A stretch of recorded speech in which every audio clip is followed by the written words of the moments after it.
Ella's POV. The irritating sound of the alarm woke me up. I just shut it off. It's just 6:30 a.m. Waking up before 8 a.m. should be illegal, my subconscious mocked. I agreed with my subconscious. I just grabbed my towel to take a shower to refresh my mood. After finishing another morning routines with a little makeup, I left my room. I just grabbed one apple from the fruit basket and left for work. I work in a cafe which is near to my apartment. It just takes 15 minutes by walk to reach the cafe. I plugged my earpiece and start listening to my favorite romantic playlist. I never knew who my parents were because I grew up an orphan.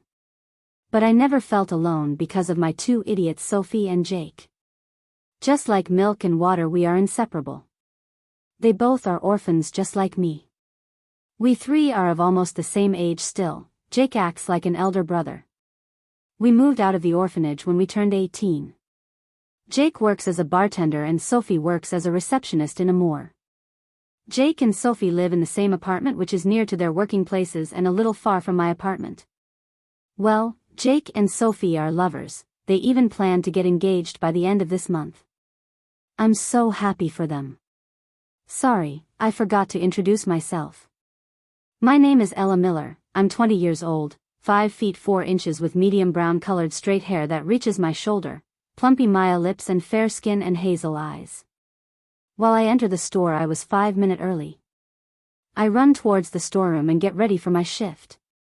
I don't mind coming to work, but this 8-hour wait to go home is just bullshit because I love my small cozy apartment and my lovely bed. As I'm an orphan I didn't pursue my further studies so I just got a job in this XXX cafe.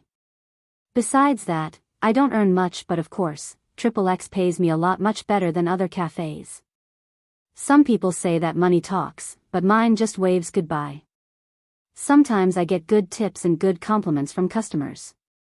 The only hardest part of my job is being nice to some stupid customers.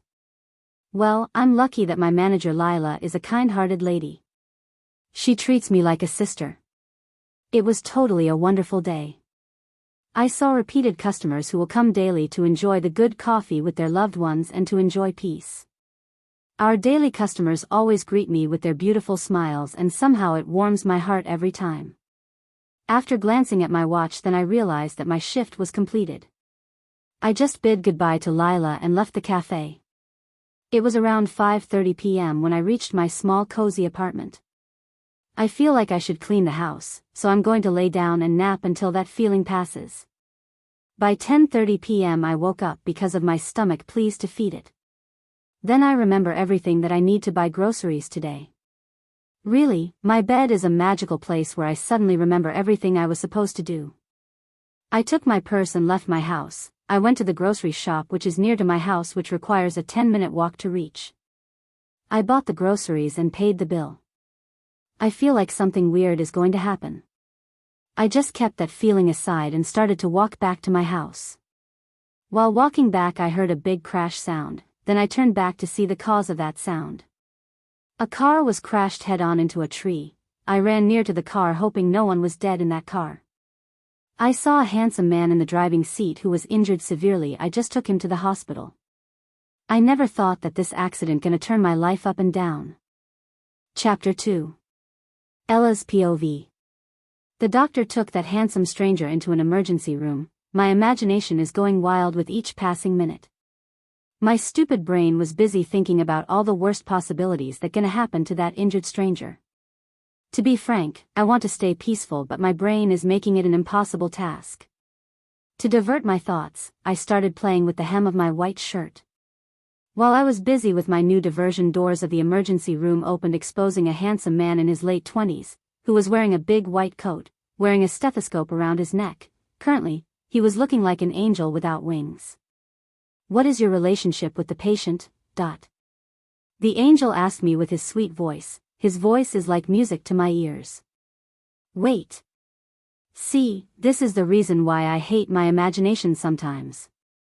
The angel, I mean doctor, stares at me as I have grown 2 heads. Nothing, doc.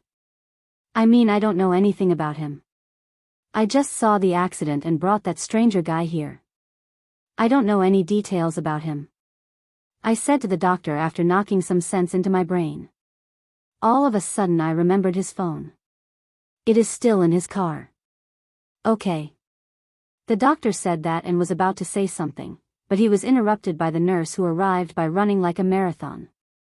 She said something to him in a very low voice such that not even ants can listen to her whisper. Wait. Do ants have ears? Whatever, after listening to her murmur, facial expressions of the doctor has changed dramatically.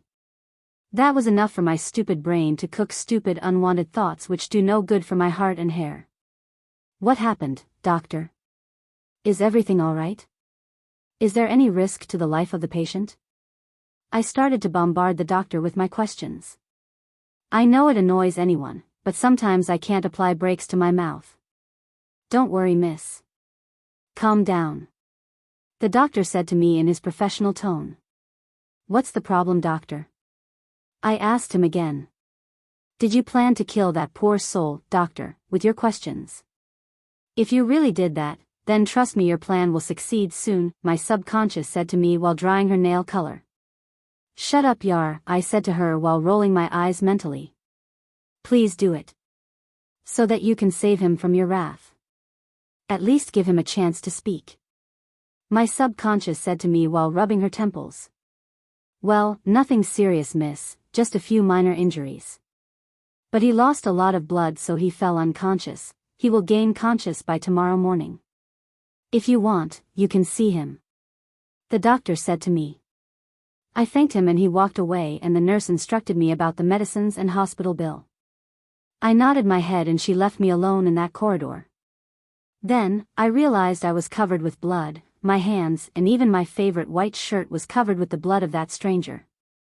I think I should ask that stranger to buy me a new white shirt when he gains his conscience. He needs to wake up quickly, at least for the sake of my shirt. Arg. I just went into the patient room and saw him lying on the bed covered with small bandages across his forehead and arms. I decreased the distance between us without making noise and sat on the chair which is just beside his bed. Then I saw his face clearly. I got spellbound to his looks. He is looking devilishly handsome. My phone rang, showing the Jake name on the screen. I left the room to attend the call. Hey, what happened, man? Why are you calling me at this hour? Is everything okay? I asked the Jake after lifting his call. He never called me at this hour as it is his work times. I felt little uneasy. It's like something bad is going to happen. Sweetheart, where are you? Jake asked me. I'm in the hospital, I said to him. What? What happened to you, sweetheart? How? When? Which hospital? Jake bombarded me with his questions, not even lending me some time to speak. Face it, baby. Like a brother, like a sister, my subconscious said to me. I ignored her. Hey, I'm fine. When I was about to go home, I saw an accident and I just admitted him in the hospital. Now, he is all right. I said to Jake. I tried my best to answer his unasked questions too, because I know those are the answers for his future questions. Sweetheart, Sophie and I are in your apartment right now. Come fast, we both want to say something important to you. Don't ask any questions further, just drag your legs here. Bye, sweetheart. With that, Jake ended the call. I knew something is wrong. I don't have time. So I just took a card and wrote, "Get well soon," with a smiley, and placed that card on the table beside that stranger's bed, and I just paid the hospital and medication bills with my savings and informed the nurse to take care of the stranger and left the hospital. POV ends. After Ella left the hospital, then the senior doctor who came for rounds in the morning noticed that stranger, patient, is none other than the most popular and eligible billionaire bachelor Caleb William. And he, senior doc, inquired the junior doctor who treated Caleb last night, about his health condition. Actually, that junior doctor and nurse who treated Caleb last night were new to both city and hospital, so they failed to recognize Caleb. But unlike them, that senior doctor knows very well about the power and wealth owned by Caleb and his family. In fact, they own this hospital too, along with their restaurant chains, textile business and few other businesses. When that senior doctor was about to inform Caleb's condition to Caleb's family, Caleb opened his eyes. Ella didn't know anything about Caleb. She yet didn't know that she saved a billionaire, as she was never interested in business news. Everything happens for a reason. Chapter 3. The same day before the accident. Caleb's POV. Good morning, sir, your coffee. Grace, my personal assistant, greeted me with her professional smile and placed the coffee on my table. She is great at her work. In fact, she is a very beautiful brunette young lady with a curvy body, with brown eyes that are a perfect match to her brown hair. She was married recently. Any meetings? I asked her in my usual professional tone. Yes, sir, she recited my schedules for this day and handed some files which I need to go through. You can go back to work now. I said to her. With that, she left my room. I began to go through all the reports from different departments and files which contain some important information which is needed to be discussed in today's meeting. My phone rang and it was Grace on the extension line. What is it? Sir, your meeting is about to begin and everyone is already there waiting for you, she said in a professional way. I looked at the time and it was already 2 hours since I came to my office and there are just 5 minutes remaining for the meeting to be started. I will be there, I said that and ended the call. I stood up and got my phone and files and some reports and left my office for a meeting. After 3 hours, meeting was ended. When I entered my office, my phone rang showing Lucas's name on the screen. I sat on my chair and lifted the call. Hey, Lucas. Lucas is my best friend. We are friends since from kindergarten. Lucas' parents died in a car accident, now his grandfather forcing him to take over his family business as he is the only heir. However, Lucas hates Grandpa's idea. He always wants to enjoy his life. He is a carefree, funny guy.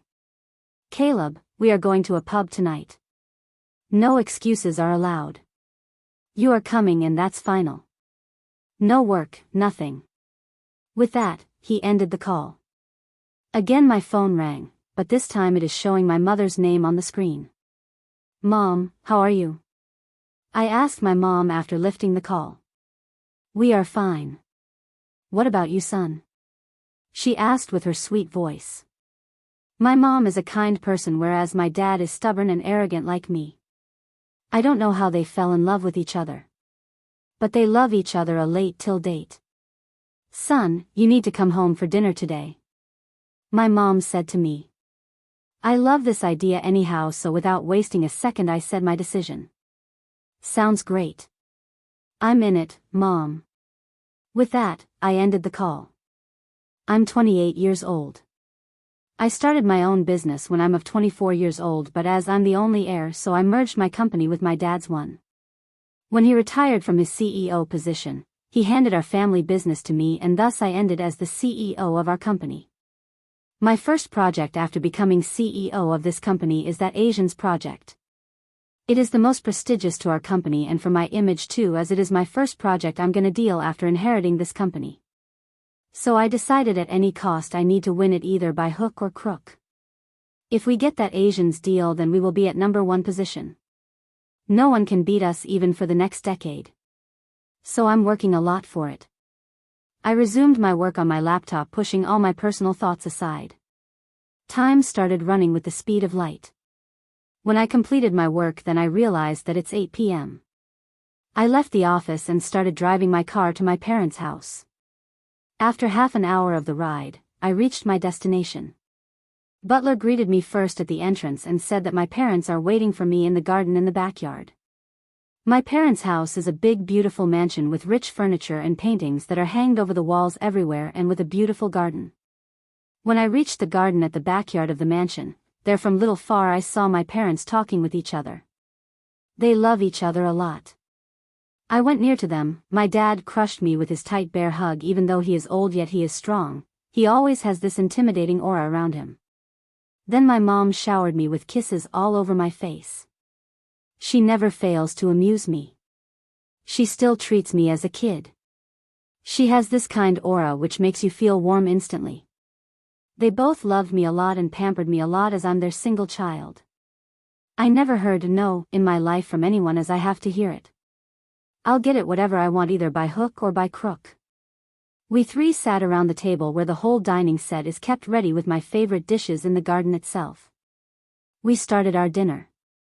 "Son, I think you should get settled in your life," Mom said to me with her sweet voice the middle of our dinner chat. "But Mom, I already got settled in my life. I'm the CEO of our company and we are first in our business and we will be." "Don't worry, Mom. Even though I'm a playboy, but I invested a lot of my time and energy in the development of my own company from nothing to number 2 position. And even I merged it with Dad's, which is number 1. Now our company is the most powerful one in the city." "Yes, son. But we are speaking about your personal life, not about your professional life." "Of course, but the topic we're gonna speak about is connected to your both personal and professional life. My parents never interfered in my personal life. Even though I date with many numbers of girls in the past, as I hate commitment, but they never ever raised questions about it. Son, we knew that we shouldn't interfere in your personal life, but you are our one and only heir. Even I used to be like you at your age, but your grandpa kept the same condition in front of me, which I'm just going to advise you, unlike your grandpa. Anyhow, thus your mom entered into my dry life and turned it into a colorful one." My dad said to me, "Dad, I knew that you both love me a lot. But what are this advice and conditions and blah blah blah? I don't get it, Dad." I said to my dad, "Look son, I knew that Asians project is your dream project and a very prestigious one to your image. I also knew that you are working hard for it. But son, to get it you need to get married for it." Dad said to me, "Dad, I don't get it even now. I mean marriage." "So funny, Dad. What is the link between this project and my marriage?" I asked my dad. "Son, the owner of this project is Asian. And he is thinking that a married man is more stable than a bachelor. I got to know that they got impressed with your presentations and everything, but still they aren't taking any further steps because of this marriage issue. I'm sorry son, I tried my best to convince them, but you know it seems like it is his belief. So if you want to win this, then you need to get married. If you get married, we both too will feel happy," my dad said to me while holding my mom's hand. "Dad, don't worry. I knew this deal is more important for us. I'll take care of this issue," I said to my dad, thinking about this bloody shit. "But I need this project. I can't lose it. If I have to get married for this, then I'll do it. Son, always remember that your happiness is more important for us rather than that business deal," my mom said to me. I nodded my head. Then we engaged in our little chit-chat and of course about our business too. As I need my dad tips to crack the remaining projects too. I left my parents' home as soon as I finished my dinner, as I felt really annoyed with this new marriage issue. I knew about my parents, even though they don't express it, but I know that our business is like a second son to my father. I knew that he worked hard for it. Once he hated this marriage and avoided that topic like a plague, but ended up in an arranged marriage with my mom only because of our company. Of course, later they both fell in love with each other. Well, in my case, I hate this marriage and stuff. Moreover, how can I get married within this week, as our next meeting with Asians is going to be held by the end of this week? Arg. What should I do now? My phone started ringing, showing the Lucas name on the screen. Then I remembered about the pub, but I lost my interest in it. I want to stay alone. So I switched off my mobile and threw it on the passenger seat and started driving my car aimlessly, as many thoughts are clouded my brain, making it clumsy, which finally caused the headache. I was so lost in my thoughts that I didn't even realize that I was driving in small streets randomly. I just closed my eyes for a second, taking a deep breath. Then all of a sudden I lost the control on my car and hit the tree beside the street.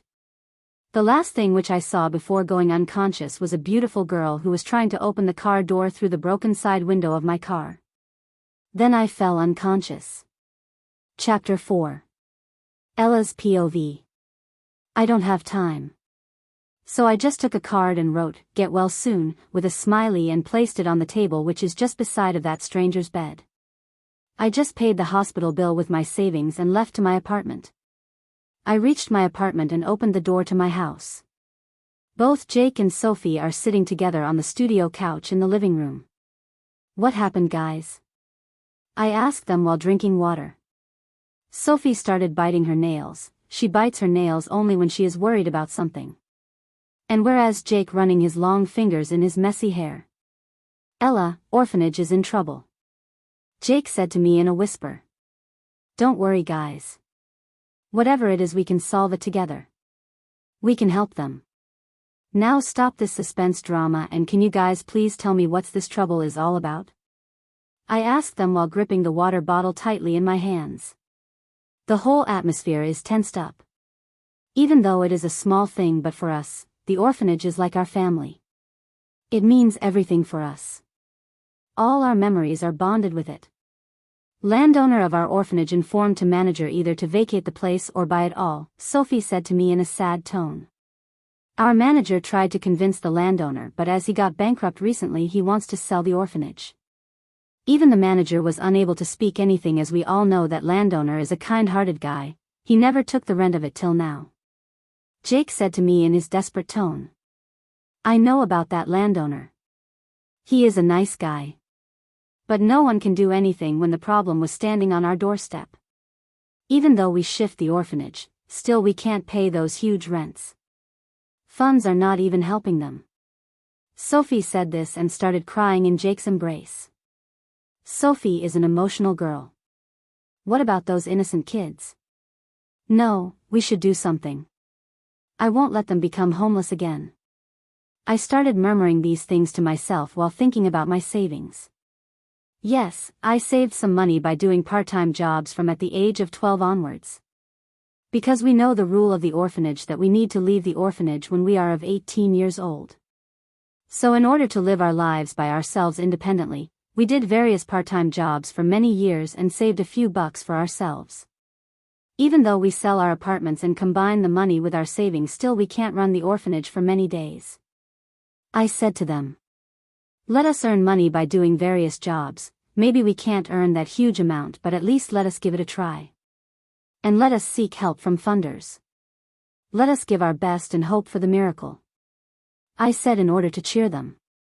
But we knew that this time if we want to pass this situation miracle, should happen like getting huge funds, then we can get over with this problem.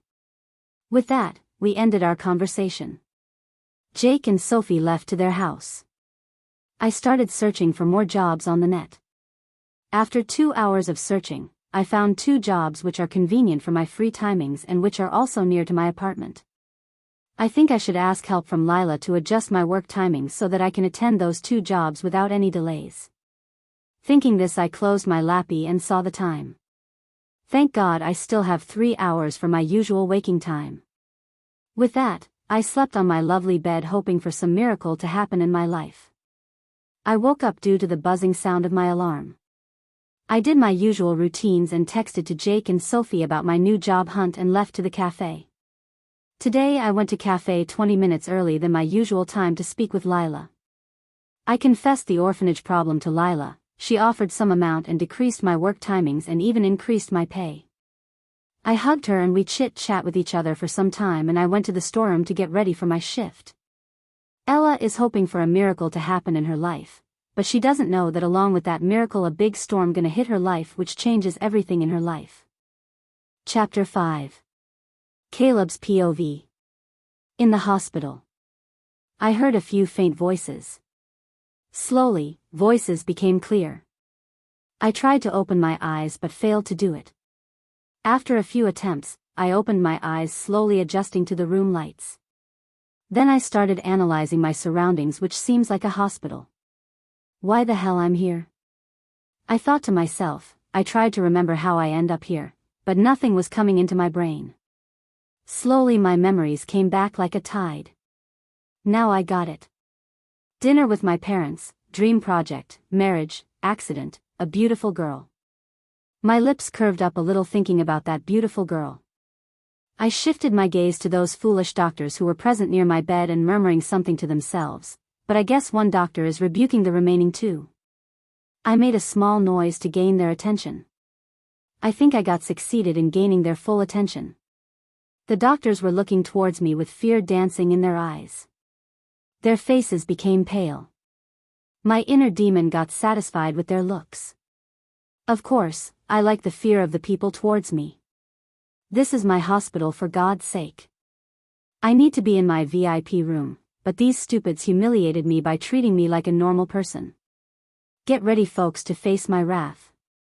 Now explain it, I said to them after moving into my VIP room. Logan was panting like a pig. I smirked, looking at him. Sir, you got into a small car accident. Your car hit a tree on the roadside. A girl saw you and she admitted you here. At the same time, our junior doctor was on duty, sir. He is new to this city, so it seems like he doesn't know about you. He thought you as a normal guy. Even the girl didn't inform anything about you. It seems like she too doesn't know anything about you, sir. I glared at him. With that, he took 2 steps back with fear. I was now fuming with anger. For the fuck's sake, I'm the most popular guy in this entire city. But how come she doesn't even know my identity? My blood was boiling thinking about this. It seems like I need to handle these foolish doctors and that foolish girl. Where is that girl? I asked the Logan, thinking about that I didn't see her till now. Sir, she left the hospital, Logan uttered with a stammer. WTF? What do you mean by she left the hospital? I roared on that poor Logan. How dare she? She didn't even recognize me, and moreover, she left me. What the fuck she thinks about herself? Sir, she was there with you the whole time. My staff informed me that she got a call, and after receiving it she wrote this card and placed it on the table, and she paid your bills, and then she left the hospital in a hurry, sir. Logan said to me while giving a card which contains, "Get well soon," and even a smiley was also drawn on that card. This small gesture of that beautiful girl brought instant smile on my face. A warm feeling hit my heart by seeing that card. A sudden desire to see her face stirred in my heart. Bring the CCTV footage and fire that fool who treated me. Listen, no one should know about my accident. If this leaked to media, then that day will be your last day on this earth. Got it? I ordered that Logan and dismissed him. I love my image a lot. I won't tolerate anyone or any rubbish act which damage my image in a society. I started playing that footage. I saw that girl and her every move. She is indeed beautiful and hot. While I was busy staring her moves, Lucas came by, rushing into my room. Hey man, are you alright? Lucas asked me as soon as he entered my room. He was looking like a mess. Then, I remembered about his invitation to the pub. I just nodded my head and then resumed in my staring work. Dude, who's she? She looks damn hot and sexy. By hearing his confession I felt jealous and anger. This is new to me. But I knew very well about my annoying buddy, so I shut my mouth and closed my lappy. Cool dude, I won't snatch her from you. Lucas said this with a smirk. I know he won't let it go easily. To my luck, my manager entered my room. Looks like Logan used his brain. Good. Good morning, sir. How do you feel now? My manager asked me. I just nodded my head. Actually, he is my dad's manager. He is trustworthy. So I kept him as my manager. Lucas was shaking his head seeing my attitude. Take care of this whole shit. Even my parents shouldn't know about this. And inform to my PA that to clear my schedule for the tomorrow morning session. Inform her to adjust the schedule. And I need each and every detail about this girl by the end of this day. I said to my manager while showing the footage of that beautiful girl. After giving him a few more instructions regarding work, I gestured him to leave the hospital. Caleb, why the heck you were roaming carelessly on those small streets instead of coming to the pub? I knew about your driving skills. So spill the beans, dude. Lucas asked me with a serious look on his face. Then I informed him about the project, dinner, marriage, and everything. At the end his expressions were priceless. I think he imagined himself in my situation during the marriage topic. Lucas is going to inherit his family business from his grandpa by the end of this year. He wants to spend his life like a carefree guy without any responsibilities, but he can't escape from it as it is his grandpa's condition more like order. Dude, why do you want to know about that girl? Lucas asked me with a smirk. I just shrugged and got ready and left to my office as my injuries are minor, so I can at least attend my meetings without much delay. I went to my office and got stuck with my usual routine meetings. After completion of those lineup meetings, I sat on my swivel chair in my office, then I opened my mail. Among all, one mail grabbed my attention. It is about that mysterious beautiful girl. I read about her to know each and everything about her, then an idea popped up in my evil brain. I smiled devilishly thinking about my evil plan which gonna change my kitten's life completely, and it is also the best solution to my problem. It is like killing two birds with one stone. On the other hand, our Ella is working hard doing various part-time jobs. Poor girl, she has no idea about the evil plan of Caleb. She still doesn't know that her life gonna take a complete U-turn by tomorrow. Please take a momentary pause, enjoying the journey? Hit like, subscribe, and tap the bell to keep traveling with us. I would love to hear your thought. Chapter 6. Ella's POV. I'm so happy that I got selected for 2 part-time jobs. One is as a cashier in the XXX store and the other is in YYY dry cleaners. As today is my first day working in these part-time jobs, I got hell tired by the end of the day. By the time I reached my home, I was completely exhausted. I took a hot bath. I instantly felt relaxed. I just drank water and ate a pizza which I ordered after coming home. After dinner, I fell asleep immediately on my lovely bed, hoping for a miracle to happen that can bring peace and lots of smiles to those innocent orphan kids. The irritating sound of the alarm woke me up. I did my morning routines and prepared pancakes and ate them. Then I took my phone which was on the kitchen counter. I saw a few messages from an unknown number. I opened those messages. In the first message there was an address. If you want to save the orphanage, then come to this address before noon. This was the second message. After entering the building, the receptionist will show your destination, where you will get a solution for the orphanage. This is the third message. Who is this? How do they know about the orphanage? Why do they want to help me? These creepy thoughts started flashing in my brain as soon as I read those messages. Something is wrong. Don't go there. I subconsciously spoke. Maybe it's better not to go there. With that thought, I ignored those messages and started walking to my cafe. While I was taking orders from customers, my mobile buzzed indicating that I got a message. I ignored it and resumed my work. I left back to the storeroom in my short break. I opened the message and it was from Jake. Sweetheart, the manager informed me that all of a sudden all the investors stepped back and stopped giving the funds to the orphanage. We can't understand the situation. Till dawn everything was good. But in just 1 hour everything was changed. Every investor sent the notification that they aren't going to give any funds to the orphanage from now. Now we don't even have a single investor, and if we don't get any funds in the future, then those kids will become homeless. Come home, we will speak about it. Well, Jake calls me sweetheart right from our first meet. After reading that message, I tried to think positively, but my stupid brain is making it difficult. While going back to the counter, I overheard the girl speaking something about unknown number. That words captured my attention. Then I remembered about that message from an unknown number. I read those messages and thus an idea popped up in my brain.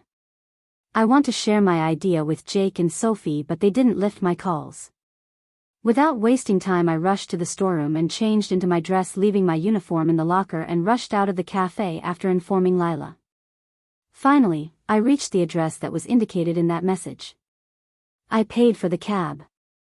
I glanced at the mobile for time. It showed 11:30 a.m. Then I started observing my surroundings. I was surrounded by the tall buildings which are standing proudly on either side of the road, and the roads are busy with people. I started walking into the building which was towering in front of me. I entered the building. I saw a receptionist. She was wearing a white blouse with a black skirt, and she was looking dead gorgeous with her green eyes. I walked towards her table. She flashed her $1 million smile and stood from her seat and greeted me. I think she knew about my visit. But her next words snapped me out of my thoughts. She motioned me towards the lift and she pressed 40 number and left me alone in that lift. After what felt like an eternity, the lift doors opened. I stepped out of that suffocating box. I glanced at my surroundings, then I found a desk. I walked up to the desk and stared at the gorgeous brown-eyed brunette. She greeted me and informed about my presence to someone through her intercom. "Miss Ella, sir is waiting for you in his office." Many questions popped up in my brain. How the hell does she know my name? It seems like she knew about my arrival. But how? All of a sudden I felt intrigued about this man. Moreover, only he can give solutions to my problems. With that thought, I murmured thanks to her and started walking towards the door. With every step, my heart started beating fast. "I think something is wrong, let us go back." "Don't step in," my subconscious muttered.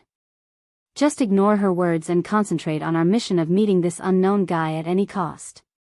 My curiosity muttered. My curiosity and my subconscious started arguing about the pros and cons of meeting this unknown guy.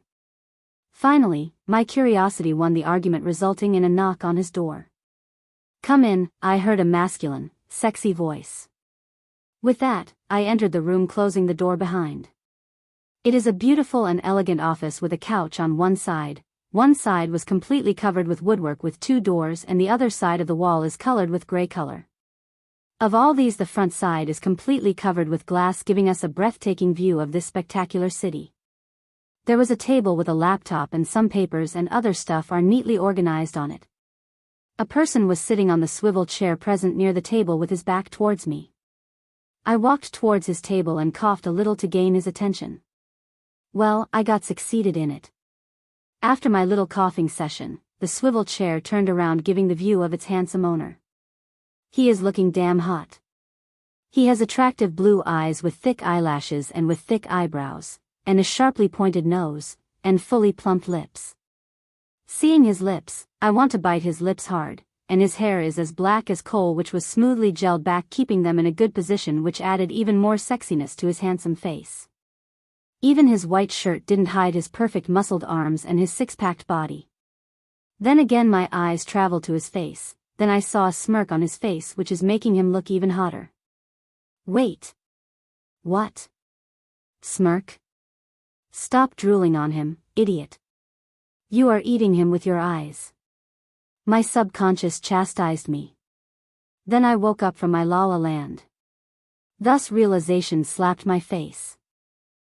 I shouted him, showing my index finger of my right hand towards him, same time closing my mouth with my left hand. Please take a momentary pause. Enjoying the journey? Hit like, subscribe, and tap the bell to keep traveling with us. I would love to hear your thought. Chapter 7. Caleb POV. Sunrays falling on my face made my sleep run away.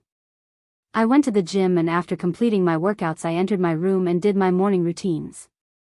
I wear a simple light blue formal shirt, pairing it with black jeans. While wearing my watch I remembered my plan.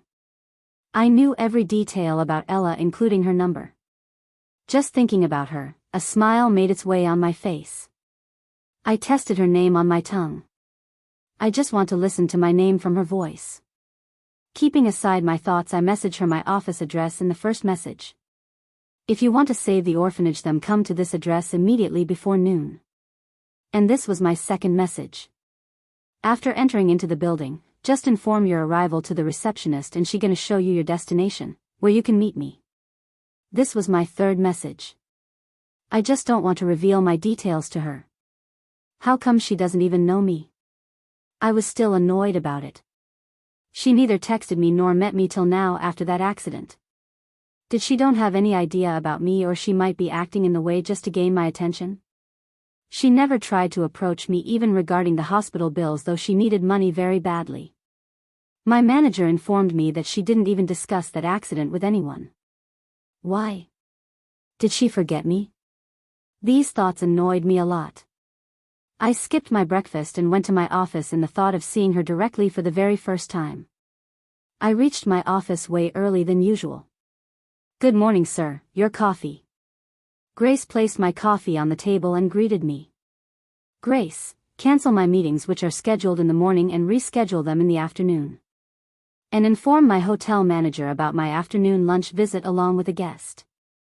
I said to Grace, thinking about my plan. Yes, sir. May I know who is the guest, sir? Grace asked me in her usual professional tone. Her name is Ella. I just mailed her pic to you. Don't ask any questions as don't reply to any of her queries just in case if she asks you. Mail her pic to the receptionist. I said to Grace. Okay, sir. Do you need anything? Grace professionally asked me. No, you can go back to your work now. I dismissed her. I started waiting for my kitten, Ella. I still didn't receive any reply to my messages from my kitten. She neither questioned me nor my knowledge about the orphanage. She is different from many girls whom I met till now. As time passed by, I got annoyed by my kitten's ignorance of my messages. So I engaged in my work to distract my mind. After what felt like a decade, my manager informed me that she left the cafe in a hurry and took a cab. I informed my manager to keep an eye on her every moment. At last, I heard a knock on the door. I gave my permission to enter the room expecting it to be my kitten. Well, to my utter disappointment, it was Grace. She noticed my exasperating expressions and informed me about my kitten's presence. With that, I kept my work aside and said to Grace to let her in. Grace nodded her head and left my office. I turned 180 degrees with my chair to see the beautiful city view. Then I started thinking about this new project, the whole marriage stuff discussion with my family, and the accident, and the beautiful hazel eyes. While my brain was stirring the pool of thoughts, I heard a knock on my door. I said, "Come in." When the door opened, a strawberry smell hit my nose. While I was lost in that smell, I heard someone clearing their voice more like a cough. I turned toward the owner of the voice. I was dumbfounded at the sight of my beautiful kitten. She was wearing jeans and a shirt with a sweater. Still I can see her curves through it. Just her view itself made my little monster bulge in my pants. Fuck, I muttered to myself. Then I diverted my thoughts to my precious plan, or else I might take her right here. That would spoil my plan. Then I noticed her gaze towards me, then I got satisfied as I wasn't the only one who got affected. Then I smirked at that thought. I think she realized something because after seeing my smirk, her hazel eyes grew wide and she pointed her index finger towards me saying, "You." Wow, her voice is like a honey drops to my ears. Ella's POV.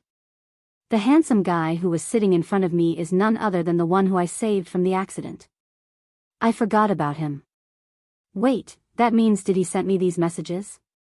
How did he know about me? Why does he want to meet me? Now just shut up. Because of your stupid questions, I'm getting headaches. How do we know the answers if we don't ask him? My subconscious mocked on me. Wow, you are smart. I complimented my subconscious. Enough, store your compliments with you. You can admire me later. Now just shut your jaw and snap him with your questions. My subconscious said to me while painting her nails. Asterisk, it's just my imagination, folks. Asterisk. You Mr. Stranger, how do you know about me? Did you send those texts? I asked him while standing in front of his desk gazing directly into his baby blue eyes. Ella, I have a name. Anyhow, it's Caleb. He said, glaring towards me. Why the hell is he getting angry now? I didn't ask your name. Just tell me, how do you know about the orphanage? What should I do to save the orphanage? Are you willing to help me with this issue? I asked him with my hopeful eyes. Without answering me, he just stood from his chair, by placing his hands in his pockets, and started walking toward me. His gaze never left my eyes. Trust me, if looks can kill you, you can find me 6 feet under the ground. Seriously, guys, I knew I'm being a little overdramatic. But trust me, he has this intimidating aura around him. His looks are like, don't try to mess with me. I gulped. The lump formed in my throat. With his every forward step, as my legs have their thoughts and commands, I took backward steps involuntarily. We moved like a rhythm, his forward and my backward steps continued until my back hit the wall. He came near to me, invading my private space. He bent near to my earlobe. His lips are brushing my earlobe and his mint breath on my neck making my knees jelly. I involuntarily shut my eyes. Concentrate, concentrate. My subconscious started chanting this word like a mantra in my head. I had dated many guys, but I never felt like this, not even with my first crush. Red flags and danger alarms are ringing in my head. With one proper look towards this hunk, anyone can say that he is the synonym of the danger. Say my name, kitten, he said to me in his dangerous tone. Wait. What kitten? Did he call me a kitten? What did he think about himself? He might be a billionaire, but that doesn't mean he can call me with those stupid names.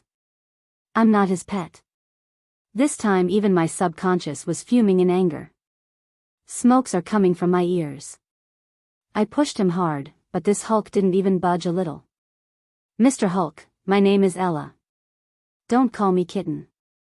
And I'm not going to say your name. Now move away from me unless you don't care about your precious jewels. I said to him by standing on my foot, reaching near to his earlobe. Even I too can play these games.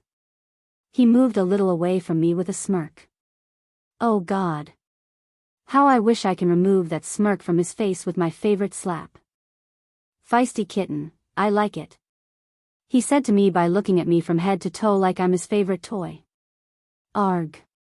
Answer to my questions, you asshole, I shouted on top of my lungs. Language, kitten. I'm not going to tolerate disrespect towards me. I hate it. Trust my kitten, you will face the consequences for this little stunt. And my answer is I knew everything about you and the orphanage.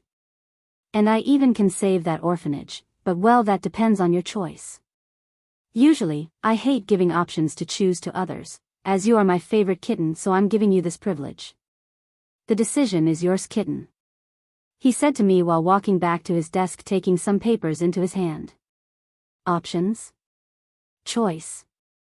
Have you lost your brain? Don't think hard, Hulk. I knew that you don't even have a brain to lose, I said to him while laughing. I heard a burst of loud laughter coming from behind me. I turned to see the source of this sound, and there I found another handsome guy who was laughing by clutching his stomach as he heard the world's biggest joke. He is not as handsome as a Hulk, but okay, he looks good. Wait. Why do you even comparing him with this Hulk? My subconscious spoke all of a sudden. He is spoiling my thoughts. I need to stay away from this Hulk bastard. With that thought, I neglected that new guy and turned to see Hulk, Caleb. His expression is priceless. His face became red with anger. But I feel sorry for those papers which are in this arrogant bastard's hand, Caleb, they are facing his wrath.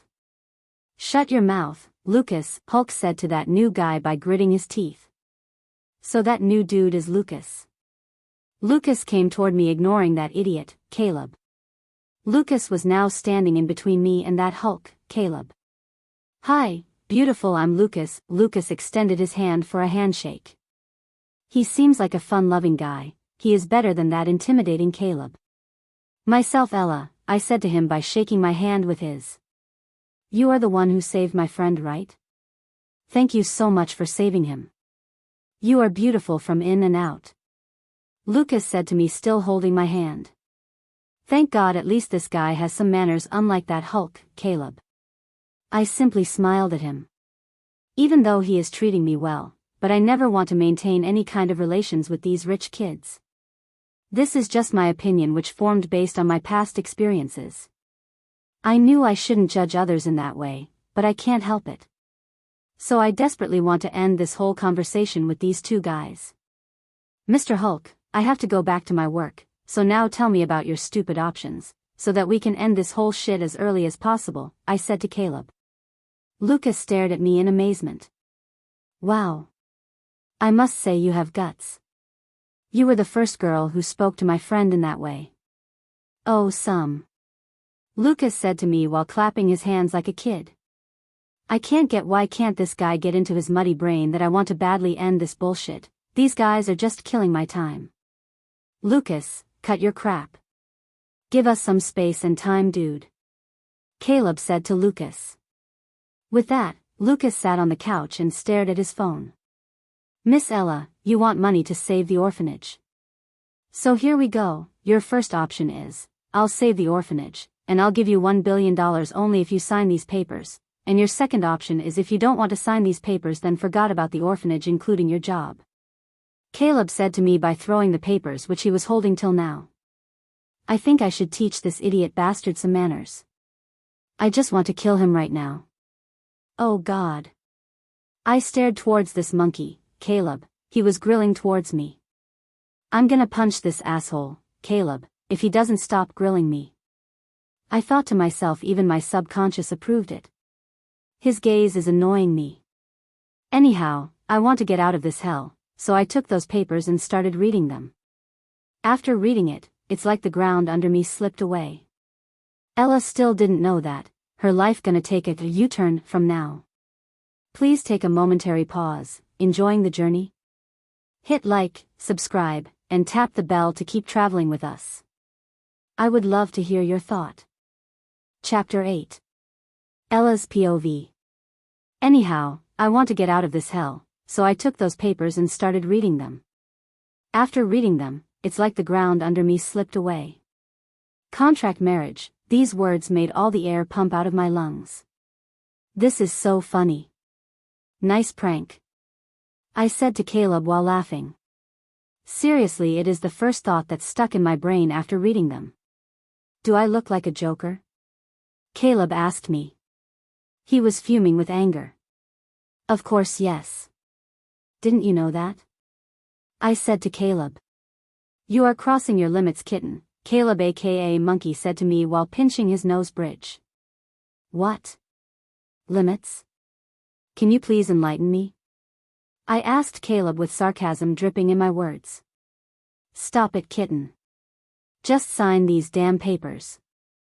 Caleb said to me while gritting his teeth. Poor teeth. Are you my boss? For as long as I remember, I was never your employee. Wait, why are you commanding me to sign them? Who the hell are you, idiot?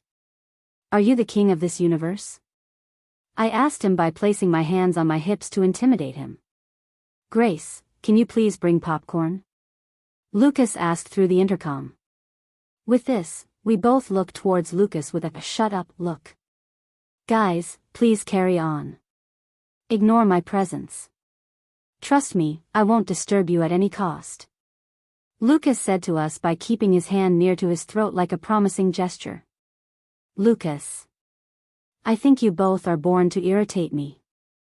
Caleb aka Arrogant Bastard said to Lucas while gazing at us. Lucas just shrugged his shoulders. We heard a knock on the door. Lucas rushed to the door and came back to the couch with popcorn. He is a crazy man and a drama king too. I think I should leave, there is no use of coming here, I said to myself still in an audible tone. Wait, Ella, I said, to sign those papers. I'm not going to give my whole time to you to make the decision. And without my permission, you aren't going to leave my office. Caleb said to me while slamming his hand on his desk. Are you insane, idiot? I said to Caleb while throwing those papers on the desk. My subconscious was telling me to slap his face with those stupid papers. Just shut your mouth and sign them. Don't irritate me. Caleb said to me by sending daggers towards me through his eyes. How dare you? I said to Hulk aka Caleb by throwing a glass of water on his face, which was there on the desk. You bitch, I think you won't listen to sweet words. If you don't sign them, then trust me, I'm gonna damage your life along with your dear ones, like Jake, Sophie, Lila. I think you like them a lot in your life. So consequences depend upon the decision you take, darling. Caleb said to me in his devilish voice. I think we should have shot him with the gun rather than the glass of water, my subconscious glared at his image. But I think I can't do anything right now, he knew everything about us. I can't keep the lives of my head ones in danger. I can't do that. I think he can even kill me without any evidence. Seeing his office, which screams richness, confirms to me that he can bribe any officer. Well, I think even law and cops are on his side. Arg. I can't even marry this arrogant, ugly bastard. I said to my subconscious. Correction, arrogant, handsome bastard. Though he is a jerk, he looks hot. My subconscious said to me while drooling at his image. Yuck, handsome my foot. Stop drooling on him. You just said that you want to kill him. He is our enemy now. You should be on my side, not vice versa stupid. I chastise my subconscious. Can I ask you a question? I asked Caleb. I was wondered about my outcome. I can't believe that I seek his permission for just a question.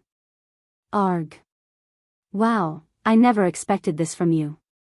You are asking for permission to ask a question? It seems like the sun will rise on the west tomorrow.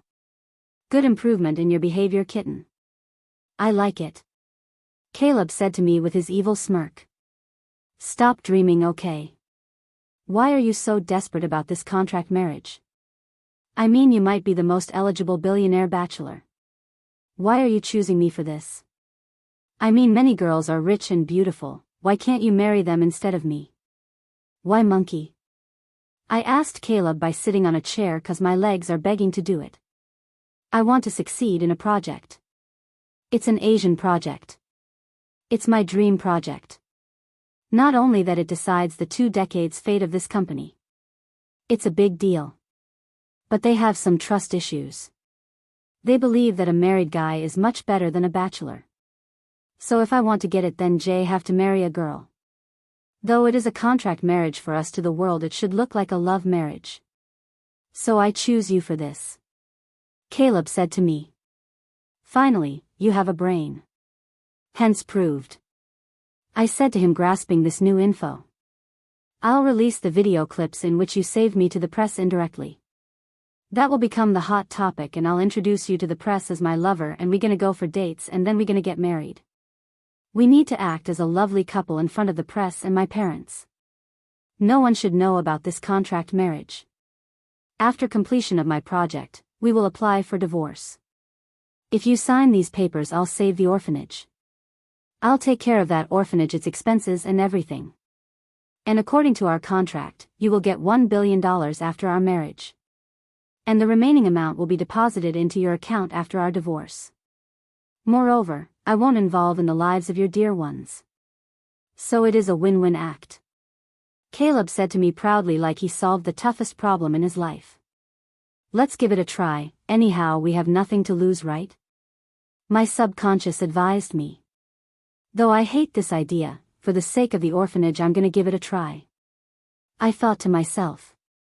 Mr. Moron, Caleb, how I can sign them without a pen? I asked Caleb. I started reading the contract carefully. There are few rules in this contract. Some of them are like, we should not invade other parties' personal life. No one should know about the contract even after our divorce, blah, blah. There are many stupid rules for fake marriage, arg. I wish I could bang his head with a hammer. I forgot, you can date anyone, but make sure that it should not leak to press in this 1 year. You will live with me in my house after our marriage, and after the completion of our contract, you should leave my house. Caleb said to me. Contract? Rules?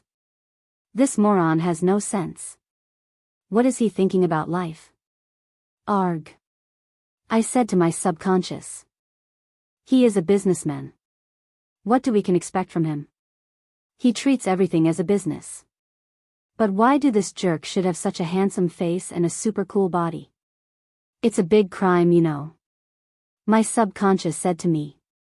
Don't start it again. I warned my subconscious. Okay.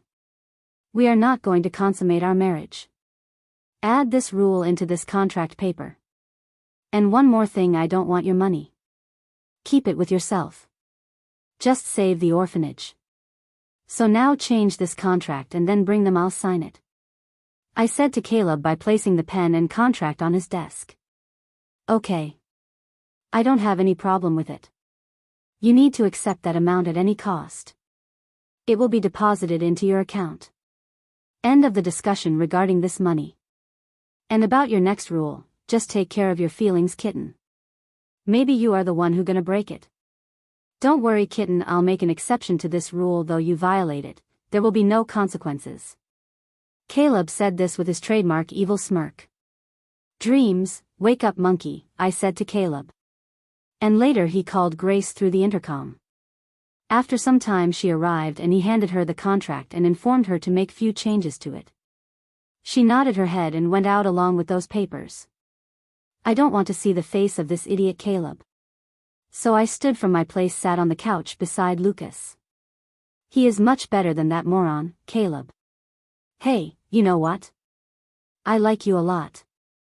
Friends? Lucas asked me while extending his hand for a handshake. Well, I too like him. He is a funny, carefree guy. I think there will be no problem with being his friend. So I shook his hand with a smile. To my utter surprise, he hugged me tightly. Suddenly someone dragged me with a lot of force, which made my head hit the wall. Wait, the wall was moving up and down with sound. Oops, it's not a wall, it is someone's the hard chest. I raised my head to see none other than Monkey, Caleb. Arg, what is his problem now? Mr. Mountain, Caleb, will you please move aside if you don't want my handprints on your face? I said to Mountain aka Caleb. His face is fuming with anger. He is sending continuous daggers to Lucas and me. On the other hand, Lucas fell to the ground from the couch while laughing by clutching his stomach. I don't get it, what made him laugh so hard? I want to ask Lucas about it, but our session was interrupted by Grace. She brought few papers and handed them to the devil aka Caleb.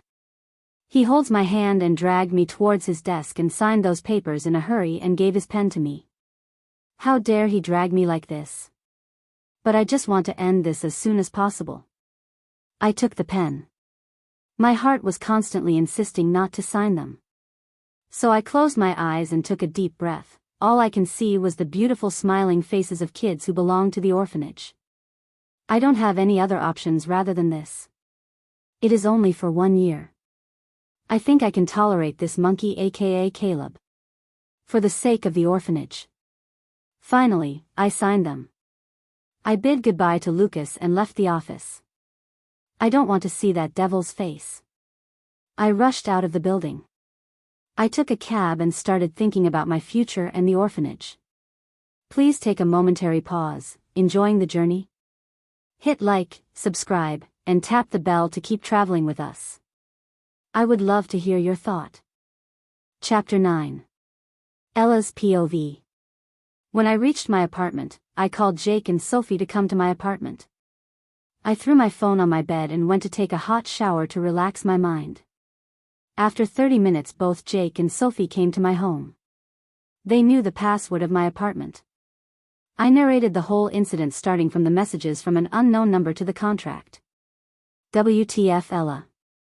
You know what, Ella? You are the definition of stupidity. No doubt in it. Sophie said to me. Sophie, stop it, Yar, I said to Sophie, hoping she will end her lecture as soon as possible or else I'm doomed. Trust me, if she starts giving you her lecture, it won't end soon. How did you sign those papers, sweetheart? That too, contract marriage. What a fool he is. How can he suggest such stupid things to you? Jake said to me, taking control of this situation from Sophie. I'm not gonna tolerate this. Come, let's to his office. We still have few days with us, maybe we can find some other ways to earn money for the orphanage. We are going to cancel that stupid contract. Sophie said to me while striding the living room. Sophie, calm down. Wasn't that fun? We can save our orphanage forever. I can annoy that bastard for 1 year. I said to Sophie, thinking about the methods of how to annoy that idiot cockroach aka Caleb. Jake, baby, I think we need to admit her to hospital. I think she got mentally retarded recently. She is not in her right mind. Maybe if she is in her right mind, then she will never sign those papers.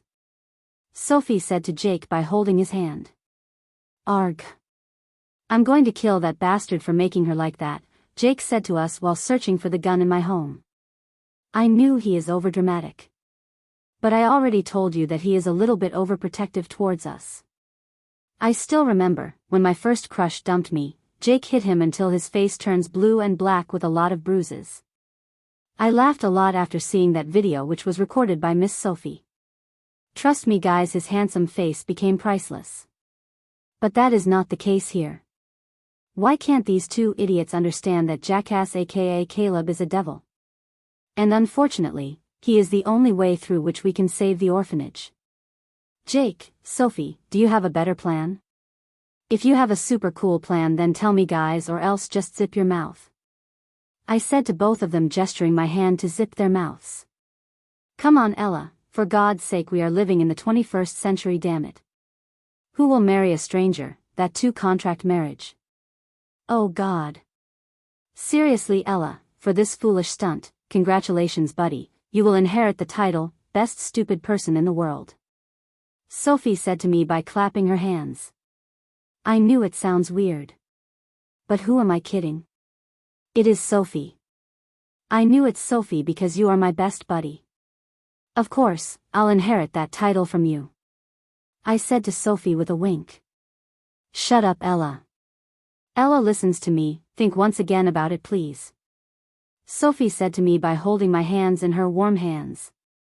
Ella, you are not a kid. Think about it again sweetheart. You know that we both love you a lot right? Jake said to me while giving me a side hug.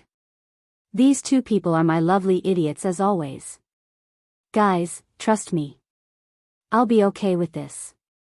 That too it is only for 1 year. I said to both of them with my bright smile. Okay sweetheart. Your wish. But remember that we will be with you always. But promise me, sweetheart, if he hurt you in any way, you will tell me right away. Then I'll break his bones and I'll kill him with my bare hands. Jake said to me while embracing me in his wide arms warmly. Okay. Stop your melodrama guys. Error. Sophie said to both of us while wiping her invisible tears. Drama queen. Okay. Then come let's go shopping. Sophie grabbed my hand. While this whole time Jake just followed us like an obedient puppy. I enjoyed it a lot with them. They always knew how to lift my mood. After shopping, we ate dinner at the restaurant, then Jake and Sophie dropped me in my home and left for their apartments. I'm exhausted both mentally and physically. When I was about to hit my bed I got a message from that same unknown number aka Caleb. Tomorrow morning at exact 10 a.m., I'll come to your house. Pack your luggage. According to the contract, you will shift to my house by tomorrow itself, ***. I think I need to buy a lot of patience from others or else I might end up in jail for killing this jackass aka Caleb. We can't kill him because of his handsome face. If you kill him, then I'll kill you. My subconscious again started her admiring session towards Caleb. I think if this continues then she will be the head of his fan club. Oh God. Someone, please tell her that if I'll die then she too will die. I said to myself. Hearing it my subconscious just shrugged her shoulders. I didn't reply anything to him because I'm already hell tired today. Again I don't want to start a fight with that idiot aka Caleb. So I just kept my phone aside and slept thinking how my life gonna change from tomorrow. Of all these thoughts, I was annoyed with the thought of seeing that bastard face again. With this flow of thoughts in my brain I slowly drift into my dreamland. Please take a momentary pause, enjoying the journey? Hit like, subscribe, and tap the bell to keep traveling with us. I would love to hear your thought.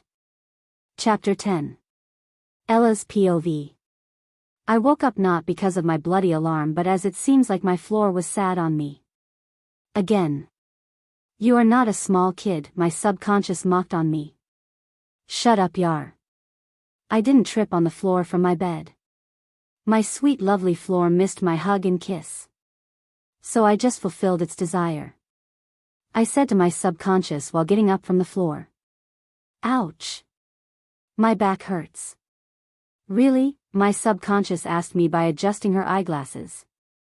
I can't understand which idiot in her right mind use alarm clock instead of alarm in the phone, that too in this modern era. My subconscious started her lecture. Arg.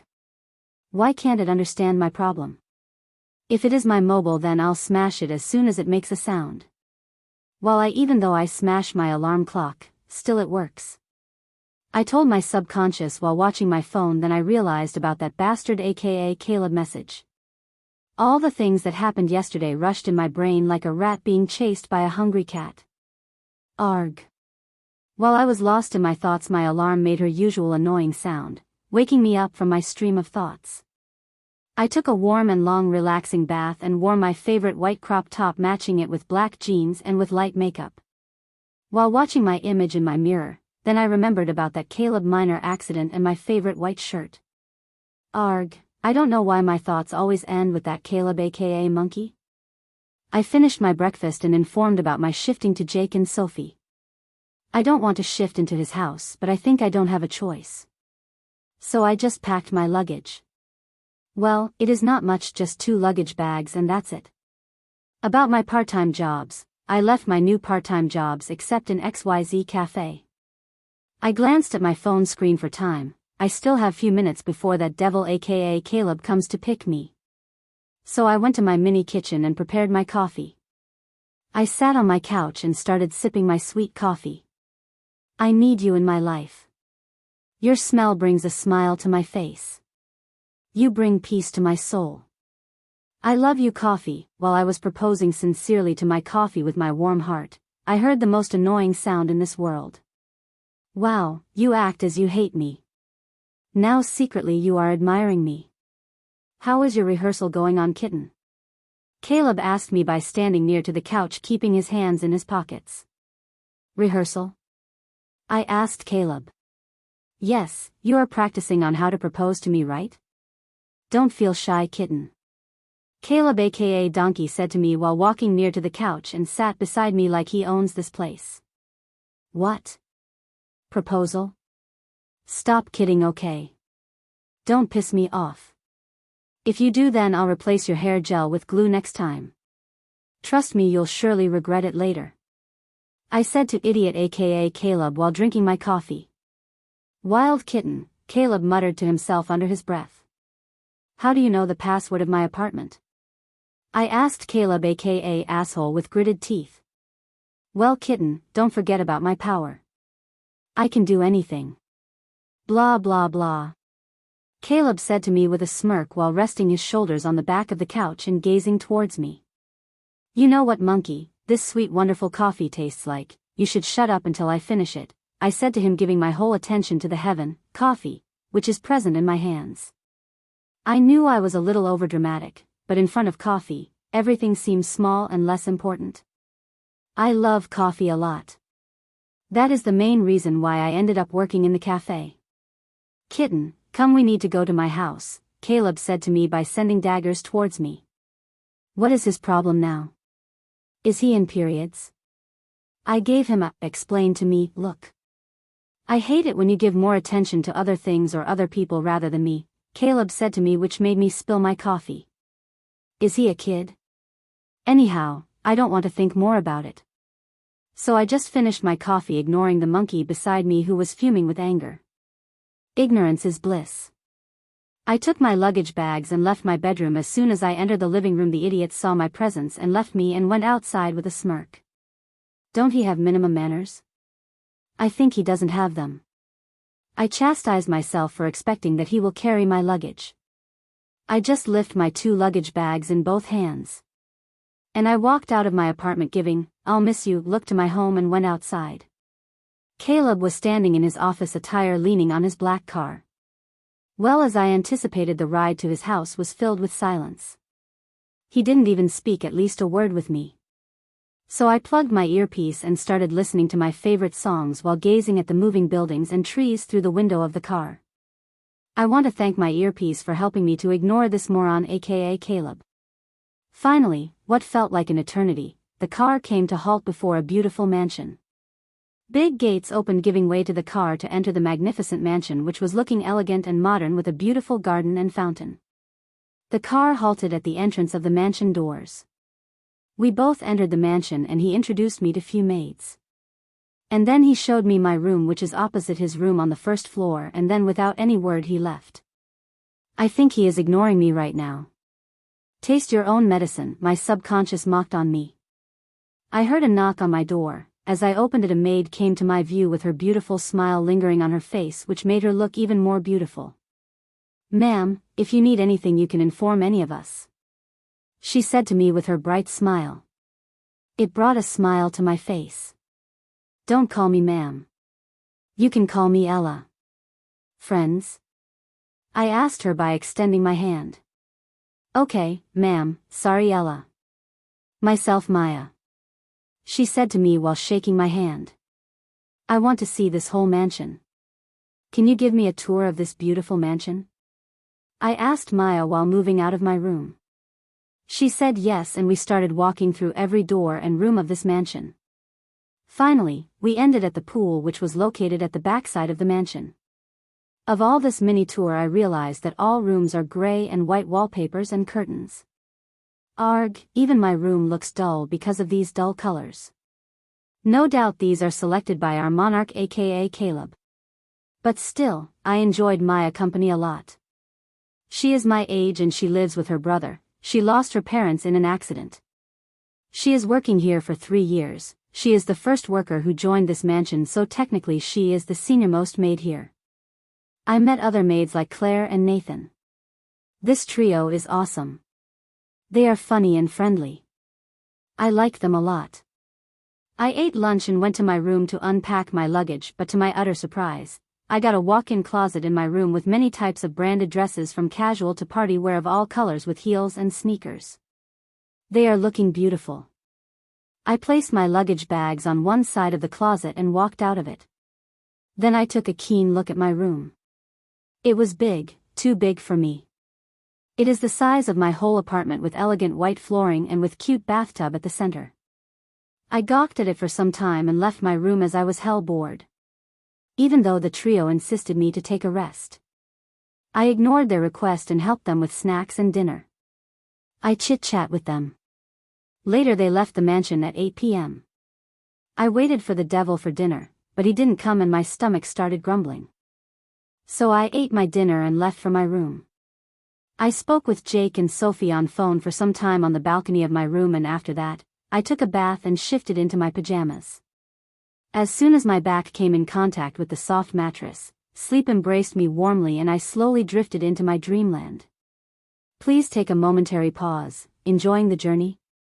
Hit like, subscribe, and tap the bell to keep traveling with us. I would love to hear your thought. Chapter 11. Ella's POV. I woke up at 6 a.m. as the cafe is a little far from this mansion. I got ready for my work. I left my room and went into the kitchen. Yesterday Maya said to me that they will come at 8 a.m. to work, and that Caleb will leave the mansion at 9 a.m. with or without eating breakfast. This idiot didn't even take care of his health. You hate him, right? Then why are you thinking about his health, dumbass? My subconscious mocked on me. I neither care about his health nor about him. It's just that, as I'm living in his house and eating his food, so it is my courtesy to take care of his health. I said to my subconscious while thinking about what to prepare for the breakfast. What an excuse. I'm quite impressed, dumbass. Just accept that you are fascinated by Caleb. My subconscious chastised me. I ignored her. As it is still 7 a.m., I thought of doing breakfast for all of us, including the devil, and my favorite trio. I think nothing beats diner-style potato hash, pancakes smothered in syrup, bacon, egg, and cheese sandwich with a cup of coffee in the morning for breakfast. There's something about this morning coffee that brings happiness instantly to my soul. Of course, I'm a coffee lover. I wrote a note for the devil stating to eat his breakfast before going to his office with smiling devil emoji, and I stick that note on the door of his room. I wrote another note to the trio to have their breakfast before engaging themselves in the household work with a small heart at the end of the note. And I stick this note on the kitchen counter. And left the mansion. I went to the bus stand as it is of walkable distance from the mansion. Finally, I reached the cafe in my usual morning time. As soon as I entered the cafe, the coffee aura instantly hugged me warmly, which brought slight curves on the edges of my lips. Caleb's POV. I dropped her at my house and left for the office.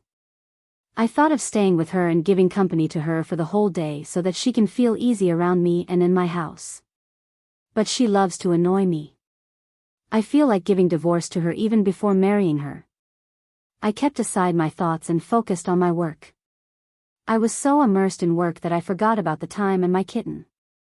My work was completed around 11:30 p.m. I glanced towards my phone in the hope of seeing any calls or at least text messages from my kitten. But how can I forget that it is my kitten on the other side? If my guess is correct, she might have eaten her dinner and might have slept soundly. With these thoughts, I took a glance towards my phone, but there are neither messages nor calls from her. I left my office and went to my house. I don't feel like eating anything right now. So I took a beer can from my fridge and left to my room before checking on my kitten. But she locked her room. Maybe I can see her tomorrow morning. With that thought, I entered into my room and done some leftover work which is required for tomorrow's presentation on my laptop. After that, I slept on my king-sized bed. I woke up around 8 a.m. I did my morning routines and left my room. While I was closing the door of my room, I saw a note on my door. I got surprised by seeing it. I'm damn sure that it is from my kitten. I knew that because she is the only one who will leave these types of notes with emojis instead of text messages on mobile. While I was descending the steps, I was staring only at the note left by my kitten, which reminded me about our first meet in the hospital. When I reached the dining room, everything is already set on the dining table. I decided to eat the breakfast because of my kitten's request, aka order. Pancakes taste too good. Then Maya came from the kitchen and informed me that today's breakfast is prepared by my kitten. I felt so happy because of this caring gesture of my kitten towards me. She is treating my maids like her own friends. She even prepared breakfast for them. Wow, she reminds me of my mom. She is the same as her, except my mom is kind both in and out, whereas my kitten is feisty from out but the kind from in. She intrigued me a lot. I left for the office after my quick breakfast. I attended meetings and even Asian clients got satisfied with my presentation. But I can see their reluctance. I think it's time to make some moves in my life. I knew my kitten went to the cafe today for work, but what is the reason to go to work in such a cafe serving different types of customers? She is going to be my wife, a billionaire's wife.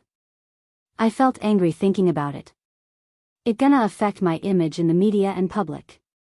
So I just called her. Ella, from tomorrow onwards you need to stop working in the cafe, I said to my kitten as soon as she lifts her call. May I know the reason, monkey? I think, in the contract, it is mentioned that one should not involve in another's personal life. Am I right, monkey? My kitten asked me. I knew about that rule in the contract, but still, why can't she understand my intentions? Arg. Stop it, kitten. You are not going to work there. And it is final. End of discussion. I said to her, leaving no space for further discussion. I think morons like you are installed in this world to test my anger management skills and my patience levels, she said to me. I knew she is about to burst out. I knew how to face her and how to change her decision. Okay then, if you don't stop working there by tomorrow, you will never see that cafe in your life again. Not only you, no one can see it. Listen, kitten, I'm a kind-hearted person, so I'm giving you a choice. Choose it carefully. I said to her with a smirk on my face. That's preposterous, my kitten yelled at me. Kitten, I think you knew very well about me. I'm a man of my word. I said to my kitten. Do you know what? I heard somewhere that to live happily we need to kill the stress in our life. Get ready, you moron. With that she ended the call. How can she end my call just like that, after saying such funny words? I laughed to myself thinking about her funny warning and engaged with my work. Today I completed my workaround at 9 p.m. I left my office and went to my house. I went directly to my kitten room. But to my surprise, she didn't lock her door. I opened her door. She was in her pajamas sleeping on her bed. She is looking damn cute in her pajamas. I want to ask her whether she had her dinner or not. But she seems like hell tired, so I didn't disturb her. Without making any noises I left her room and went to my room. I feel exhausted. So I took a shower, but when I came out of the shower and started to dry off, my whole body and even my hair feel completely sticky. So I took a shower again. When I started to dry off I felt the same sticky feeling on my body. Then I heard a burst of laughter coming from my room. I immediately rushed back to my room, but there was no one. I knew that sound, it is my kitten's voice. I immediately rushed to her room, but this time her door is locked. Now I got it. It was her little prank. Arg, this little brat, I want to kill her right now. Because of her, I feel sticky and disgusting even after hopping right back into the shower. I knew that she won't unlock her door right now. I gritted my teeth and rushed towards my room, and this time I locked my room door. I opened my shower head and I found 3 sugar candies of light yellow, light green, and white color. She used light colors as their color won't show up in the water. She deliberately selected these light-colored candies as they neither change the watercolor nor create a strong noticeable odor. Get ready to face the consequences, kitten, for pulling your sticky, disgusting prank on me. Please take a momentary pause, enjoying the journey? Hit like, subscribe, and tap the bell to keep traveling with us. I would love to hear your thought. Chapter 12. Ella's POV. After Caleb's call. I want to kill that bastard after his call. What did he think about himself? Arrogant asshole. Who the hell is he to restrict me? How should I live with this old man aka Caleb for 1 year? Arg. No problem, I'll kick some sense into his old rusted and rotted brain. For now, to satisfy my ego, I need to do something to him. When killing anyone with thoughts doesn't work, then try a funny prank on them, results may vary. I think at least our ego will get satisfied with the results. My subconscious said to me while cleaning her invisible eyeglasses with her dress. Sounds good. Let us try it for this night. I said to my subconscious cheerfully. I went to his mansion and spoke with the trio and ate snacks along with them. We all prepared dinner together and watched few cartoon shows, and they left exactly at 8 p.m. After they left the mansion, I got ready to implement my little funny prank on Monkey aka Caleb. Once I did this prank on Sophie. She almost killed me that day. I thought about it in the cafe itself, so while coming back from work I bought few sugary candles. I started implementing my plan at 8:30 p.m. I peeked into his room. It was dull and dark as his heart. We are opposite each other. I took my own time to roam around his room. Finally, at 8:45 p.m. I entered his bathroom and executed my plan. When my work is completed, I left his room and saw that monkey coming through the stairs. So I rushed to my room and slept on my bed. In a rush, I forgot to lock the door. I heard the sound of footsteps. I knew who it is. So I acted like I was in a deep sleep. After some time he left my room. I slowly went out of my room and peeked into his room, then I heard a water sound from his washroom. I entered his room without making noises. The sound of the water stopped after some time, and again it started with few annoying sounds. Now I got it, he went back to shower again while speaking a lot of colorful words. So my plan got succeeded. I too annoyed him. Hurrah! Thinking about his expressions, I laughed loudly. Then I realized that it came out loudly, so without a second thought, I ran out of his room. This time I locked my door and slept happily. The next day I got up at 6 a.m. and did my morning routines and left my room walking on my toes without making any noises. But it seems like my luck is showing its back on my face. Where are you going? Caleb asked me in his dangerous tone. He is standing near my door while resting his back on the wall and folded his 2 giant hands in front of his chest. To be honest, he is intimidating me right now with his "you are dead" looks. I ignored him and went to the kitchen and grabbed an apple to eat, cause I can't even have my breakfast today as this devil is following me like I'm his favorite prey. I need to leave this house before hearing this idiot's lecture. When I was about to leave his house, he grabbed me to his room by my hand. I think grabbing others is his favorite task. Off. Finally, he stopped in his tracks, and on another hand, my head came in contact with the mountain aka Caleb's back. He caged me on the wall, invading my personal space. My heartbeat is skyrocketing because of this uncomfortable gesture. But I just folded my hands and viewed directly into his eyes. Kitten, when I ask you a question you need to answer it. I hate when you ignore me. Mountain aka Caleb said to me by gritting his teeth. I wish to give a world's strongest tooth award to his teeth. Poor tooth. TSK TSK. Do you love my lips, kitten? Do you want to kiss me? I don't mind it even if you do that. Monkey aka Caleb asked me with his evil smirk. I think I should call him Jellyfish from now. No. I feel sorry about your tooth, Jellyfish.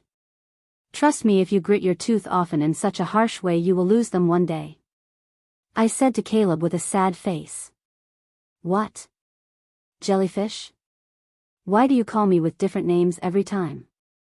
Jellyfish aka Caleb asked me. Jellyfishes have no brain yet they have plenty of powers like you, I said to Monkey aka Caleb. Kitten stops calling me with different names, Caleb said to me while folding his hands, imitating my gesture. If you stop calling me Kitten, then I'll stop calling you with different names, Monkey, I said to Caleb while shrugging my shoulders. I knew he is trying very hard to control his anger. I'm a very kind-hearted person. If this devil didn't have brought that contract in between us, I might have treated him in a good way. He needs to pay for his deeds. Didn't you see messages in your mobile, Kitten? Caleb asked me with his evil smirk. I knew he will do something worse for what I had done. I opened my mobile, then I saw a message from Lila that I lost my job in the cafe. I knew this is the devil's work. While I was busy thinking about how to teach a lesson to this devil, I heard a piece of news that made my anger rise to its peaks. That devil showed that news in his tab. It is about us. It is the CCTV footage of the day when I saved this moron. Along with that there are a few photos of mine while I'm leaving and entering into his mansion, and the headline is about our dating, and few headlines are all about random stuff like lovers blah blah blah. Seriously, from where do they get these creepy, disgusting ideas? Yuck. How is it, Kitten? What's her name? Lila, right? Now you can't go to work. Listen, Kitten, this is your punishment for pulling your little stunt on me. If you repeat them then you'll face serious consequences next time. As it is your first time, so I'm going easy on you. Get this into your thick brain. Now, get out from my room. Caleb aka Arrogant Jerk said to me while throwing his tab on the floor. I felt this strong urge to break his legs with a baseball bat. Hey Monkey, breaking news is that I don't care, I said to Caleb and left his room while removing the invisible dust on my dress. I knew he will be hell angry with me right now. I have to stop calling him a moron, as he is starting to take it as a challenge to prove that. TSK, TSK, TSK, poor monkey. With these thoughts, I went to my room and spoke with Lila on phone. She felt sad about me.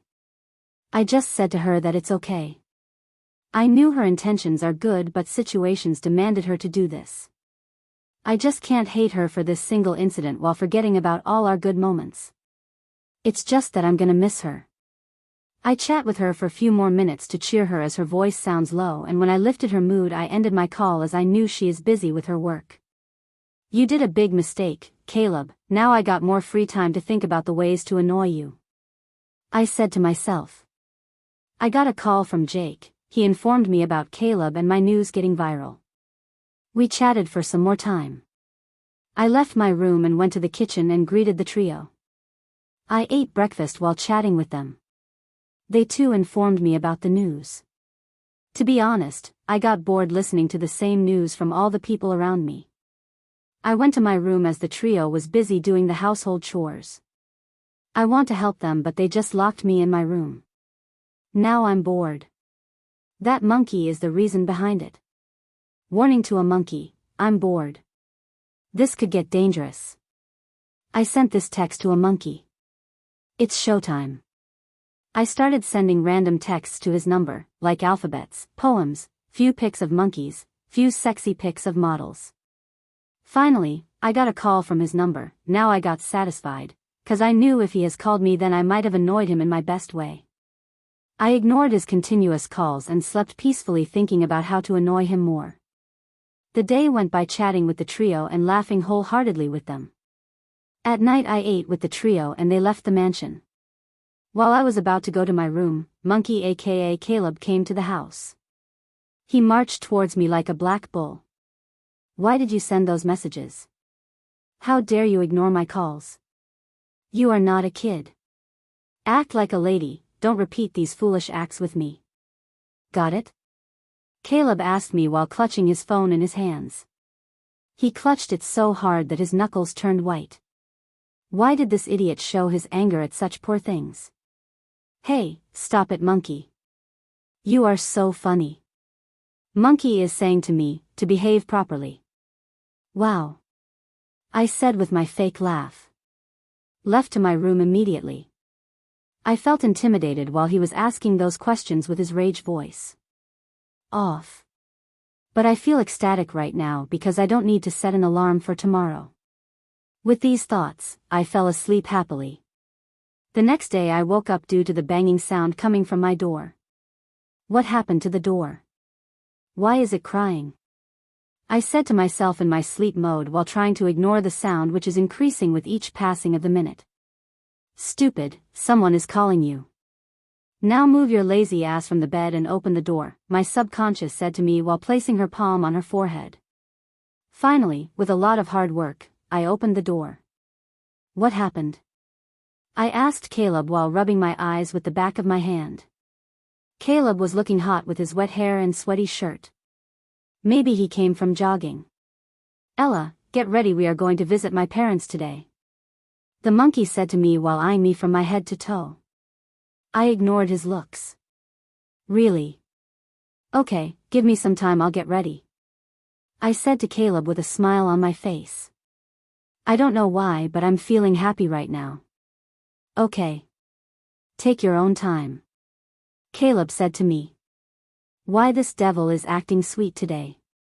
Something smells fishy. Ella, remember one thing that my parents shouldn't know about this contract. Especially my mom. Behave properly in front of them. Caleb said to me with his serious tone. So this is the reason behind his sweet words. Yes, boss, I said to him while shutting the door on his face. I knew it is rude, but you see I'm not gonna get such a beautiful opportunity like now, where I can annoy that moron, and on top of that I'm so happy that I can meet his mom and dad. I never met them personally, but I love to meet them.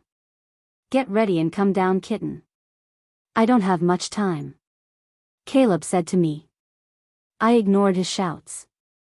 As today is sunny, so I decided to wear a sundress. With these thoughts, I did my morning routines and wore my simple yellow sundress with light makeup and sandals. I left my room and went to the kitchen and prepared pancakes and bacon for breakfast. While I was placing the food on my plate, the devil snatched my plate from my hands. Hey, monkey. Why are you so desperate for proving that you are a monkey? Don't work hard to prove that. Now give my plate back to me. I said to the devil, aka Caleb, while trying to snatch my plate from him. But I feel so small in front of his tall posture. He ignored me and started eating my food while walking to the dining table. Why are you behaving like that? We are soon going to marry. Like an obedient wife, go and fill your plate with 2 more pancakes. Caleb said to me while eating my food from my plate. Idiot. Get lost, moron. I hate sharing my food with others. Go and fill your plate. I said to Caleb while I took my plate back from him. I thought he will get angry with me, but instead of it, he served his food on another plate. I want to irritate him, but I changed my thought because of the wonderful aura of my food. We both ate our breakfast in comfortable silence and we both left the mansion and hoped in his car. Like last time, the whole car drive was pin-drop silence. So I plugged my earpiece and started singing with my worst tone while listening to my favorite songs to irritate this Caleb. Stop singing, Ella. If you continue this, I'm sure that my ear's gonna bleed. Caleb said to me while closing his ears with one hand. Nice joke, I said to Caleb and resumed my singing competition. Kitten. Please stop it, baby. Caleb pleaded to me. But I don't want to stop it. Stop discouraging me. I knew you are jealous of my super cool singing talent. I said to Monkey. Kitten, I'm proud of you, Caleb said to me. Why? I asked Caleb. Because you can kill anyone with your super cool singing talent. Trust me, I discovered it, Caleb said to me while clapping his hands. Shut up, Monkey.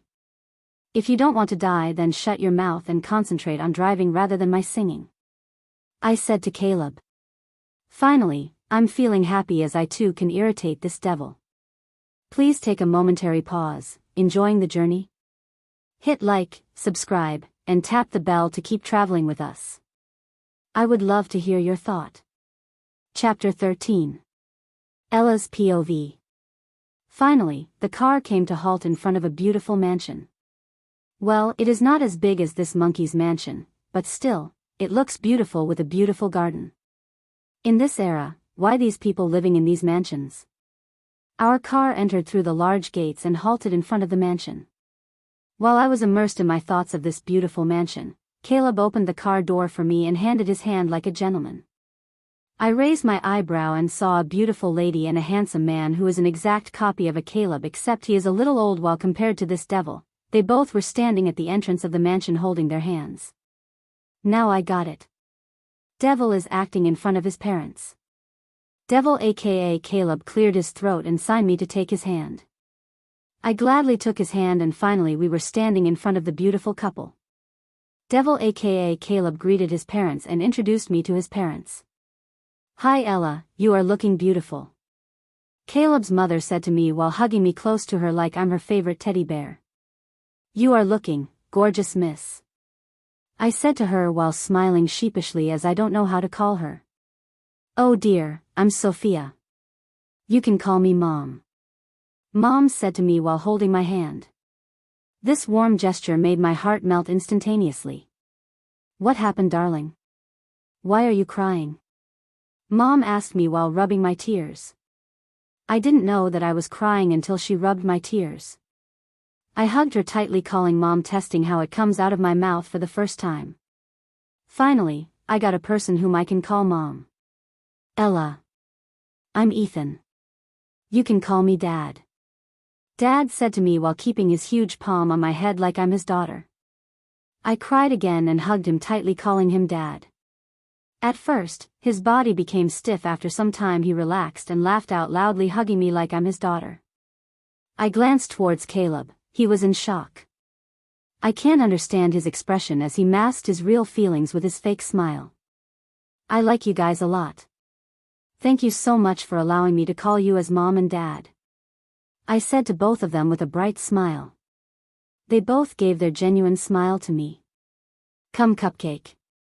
Let us go inside to our home. Dad said to me, and Mom dragged me inside with her beautiful smile. Our home, that word gave warm vibes. Dad came inside with Caleb. They are speaking something, most probably about business. Mom showed me the entire mansion. She was so energetic and kind. She said to me that she always wishes to have a daughter, and now she is so happy that finally, her wish came true. We sat for lunch, and instead of sitting beside Devil, I ran around and sat between Mom and Dad. Mom and Dad, including servants, laughed because of my actions except for the Devil aka Caleb. Mom filled my whole plate with a variety of food items. I gulped, thinking about how to complete this whole food. And Mom gave me strict orders to complete it. I glanced towards Dad for help. Dad just said sorry, that he can't help me in this aspect. Mom is too stubborn. Finally, we completed our lunch. While during this whole lunchtime, Caleb sensed daggers while speaking about something with Dad. I ignored his stares and involved in a conversation with Mom. And we sat in the living room, and Caleb announced that we are going to get married by day after tomorrow. Wait. What? Wedding? This moron doesn't even have a common sense, it seems. While maybe I'm the most stupid bride in this whole world, who came to know about her wedding in this way. Arg. I want to kill him now, but because of him I got a wonderful Mom and Dad, so I decided to spare his life. Lucky guy. Dad didn't get surprised with his sudden outburst, while Mom got surprised about it. Dad is most like Caleb, while Mom is the complete opposite to them. She is an angel while these people are like devil, even though Dad acts cool with me and Mom, but I observed his actions towards others. Caleb is a replica of Dad. Caleb said that everything is already perfectly planned for a wedding, including our wedding dresses. Idiot, he snatched my memorable moments of wedding shopping. I don't know why, but the devil is behaving strangely with me. He is acting like a lover boy in front of his parents. Trust me, no one can act better than him. despite knowing everything about his extraordinary act. Even I felt his love act as real. Don't fall for his act, I chanted to myself, that this is just a real and he is a devil in real. Mom dragged me shopping, giving strict orders to both Dad and Caleb not to follow us. But finally, the argument has ended with sending bodyguards with us instead of them. I enjoyed it a lot with Mom, except that she brought me many designer clothes and accessories even though I protested. We watched the movie and finally, we went back to the mansion. While this whole time Dad and Caleb made dinner for us. We ate dinner and Mom and Dad shared their love story. Their story is amazing. After this contract, I too want to meet the man who will love me like a dad loved Mom. But this contract thought made me sad. Maybe after this contract, I can't meet Mom and Dad. At last, we bid goodbye to Mom and Dad and left for Caleb's mansion. I slept in his car while he was driving as I got hell tired, but this time I slept peacefully thinking that I too have Mom and Dad.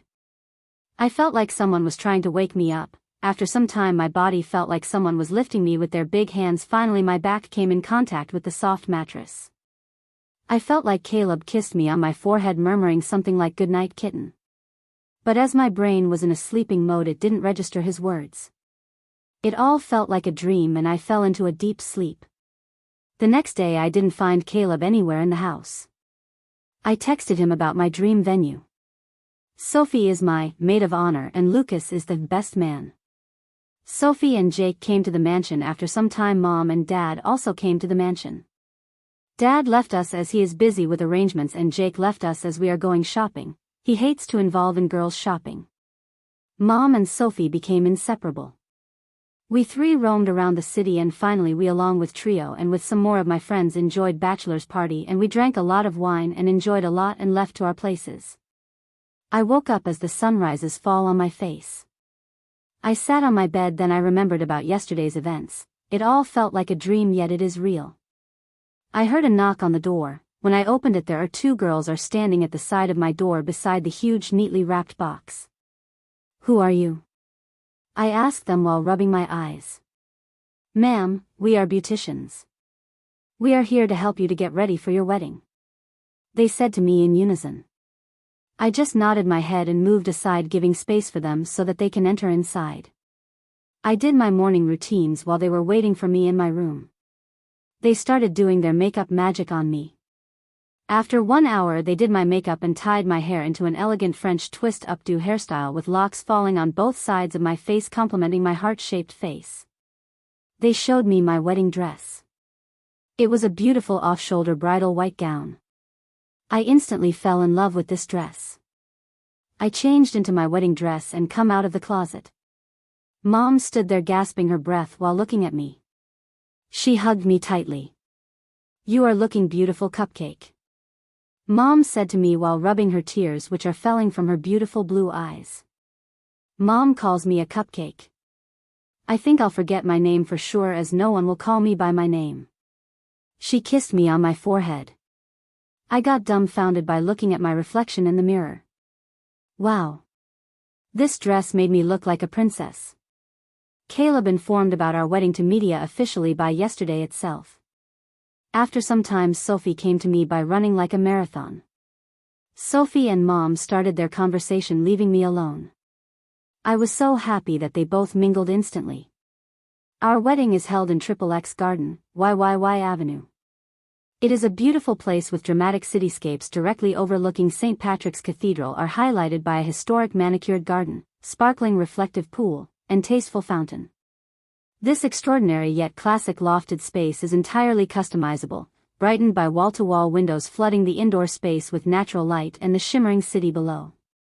I suggested this place yesterday, as it is my dream to get married in this beautiful place. We went to the venue and time flew like a strong breeze with the photographer taking my photos from different angles. And finally, it's time for me to walk through the aisle. Jake held my hand. While walking through the aisle, different thoughts rushed towards my mind. I glanced towards Mom and Dad, and I felt very sad that I was cheating them. Sudden panic rose in my heart and my vision became blurry due to tears that are threatening to fall from my eyes. Jake sensed it and said some sweet words and assured me that everything is going to be all right. With that, I felt relieved. I saw Caleb, who was standing at the end of the aisle, looking handsome in his wedding suit. Caleb took my hand from Jake, and Caleb vowed our fake love and commitment for one another with church-provided vows. Then we exchanged rings, which should symbolize our never-ending love and commitments with each other, but for me, it symbolized our contract. How ironic. Finally, for the first time in public, the officiant pronounced us as husband and wife. Listening to his words, my heart became heavy. Then finally we sealed our contract marriage with a fake kiss. Caleb pecked on my lips lightly. I heard cheers from the crowd around us, and I glanced towards Mom and Dad, and my throat became dry and my eyes became watery. I glanced towards Caleb. He looks annoyed with this whole ritual. Please take a momentary pause. Enjoying the journey? Hit like, subscribe, and tap the bell to keep traveling with us. I would love to hear your thought. Chapter 14. Ella's POV. After the completion of our wedding, we went to the mansion. When I was about to go to my room, Caleb informed me about the reception. Tomorrow is our wedding reception. This thought brought a fake smile to my face. I went to my room and shifted into my pajamas after a warm bath. A warm bath helped me to relax physically, but what should I do to relax my mind and heart? With these thoughts, I fell asleep. The next day again, those two same girls came into my room to prepare me for my wedding reception. They did my makeup with a hot look, and they left my hairs with curls at the bottom and beautiful curls at the front which fall on both sides of my face. My outfit for this reception is cuffed off the shoulder lace sheath red gown with slit. It complemented my fair skin. It shows my perfect curves. I look elegant and hot in this dress. I loved it. Our reception was going to be held in the XXX Palace. Caleb came inside my room while I was waiting for him. He was looking handsome in his royal green slim-fit tuxedo with a clean shave.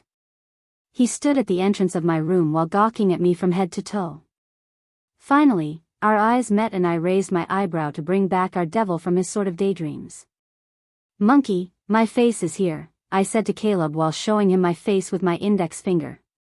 "Stop calling me Monkey Kitten. We are officially married now," Caleb said to me while rubbing his fingers on his temples. "Don't worry, idiot cockroach. I'll call you honey in front of Mom and Dad," I said to him while seeing everywhere rather than the devil aka Caleb. "You shouldn't call me with different names even when we are alone," Caleb said to me while pinning me to the nearby wall. It happened in a fraction of seconds that my brain can't even register what happened right now. Arg. Edie. I was about to call Caleb an idiot. He kissed me on my lips. I was shocked by his sudden movements. I pushed him hard, but this mountain didn't even budge a little. I didn't respond to his kiss, so he bit my lower lip, which made me yell in pain. He took advantage of my situation and entered my mouth, and started ravishing my mouth with his tongue. This idiot, he is forcing me. With all my strengths I pushed him hard. This time he stepped back a little, leaving my lips. Thank God. I knew my lips were bleeding and have bruised, and my red lipstick might have smudged because of this devil. So from now, if you call me with different names, I'll kiss you hard. Be careful, kitten. Ouch. While Caleb was about to call me kitten, I kicked his precious jewels, which made him stumble back. Next time if you dare to kiss me or call me kitten, then trust me, you will lose your ability to become a father of your children in the future. Be careful, moron. I said to Caleb and left the room, as I don't want to be near the danger. Caleb is a synonym for danger. On my way, I saw a mom who was coming to meet us. She saw me and started laughing. At the same time, Sophie came into the mansion and she saw us and started laughing. I can't understand the reason why they are laughing so hard. Why are you guys laughing? I asked them. Look at your face, Sophie said to me. Then the reason behind their laughing session hit my stupid brain. I took tissues and adjusted my lipstick. I'll kill Caleb one day for sure. After some time, Caleb came down while sending daggers towards me. I ignored his stares. Later we all reached our destination spot, which was fully occupied with reporters at the entrance and with many business people inside the hall. Flashlights made the usual task of my eyes into a tough one. Caleb sensed it and ordered bodyguards to cover us. Finally, we both together reached inside the banquet hall where it is filled with many business tycoons. After some time, best man, Lucas, and the maid of honor, Sophie, proposed a toast. After that, Caleb introduced me to his few business partners. We both acted like we are in deep love according to Devil's order. While during this whole act, I discovered my hidden acting talent. Wow. I didn't expect that I can act in front of others in this way, not even in my dreams. I should thank the devil later for bringing my hidden talent out, I mentally noted this point. I got exhausted while giving fake smiles to everyone, receiving deathly glares from beautiful girls, and because of these stupid heels. Ouch, my legs are hurting. I sat on a corner chair and removed my heels and started massaging my legs. What happened to this devil? He is acting differently. Whenever any male guy visits us, he will instantly place his hand on my back or my waist and he will drag me towards him, leaving no space even for air. Whenever any guy compliments me, he will send deathly glares towards that guy and holds me tightly with his big arms. With his act, I might have got bruises on my waist by now. Damn it. I went to the restroom and did my work, and when I was about to leave, a girl who dressed like a whore, leaving no space for imagination, stood in between me and the door. I backed one step, leaving some space so that she can go in to do her business. But instead of going in, she came in my direction and stood in front of me. So you are the bitch who married my boyfriend? She said to me with a smirk on her face while playing with her hair. I ignored her and tried to go out, but this bitch making it an impossible task. What do you want? I asked her while staring directly into her eyes. I knew your marriage is a contract marriage. Caleb said to me, she said to me with her smirk. This bitch is perfect for the devil. They both are the same. That moron said to me not to inform about our contract to anyone, and now he said to this bitch. I think I need to glue his mouth next time instead of his hair. Arg. So what? Should I congratulate you for finding the truth? I asked her. I was already hell tired with recent events, and now she is getting into my nerves. I knew you are a gold digger. So be within your limits, bitch. Don't even dare to think to be near to my baby. She said to me while gritting her teeth. That's it. I slapped her so hard that she fell on the ground holding her chin. I bent down to her level and was satisfied by seeing my handprints on her face. Next time if you assault me with your filthy words, I'll smash your head. I didn't know about you. Caleb didn't say anything about you till now.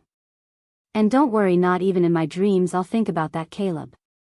So keep your bitchy attitude to yourself. If you cross your limits next time, I'll kill you. I said to her and left the restroom. I sat in the corner chair and started drinking wine while thinking about the orphanage.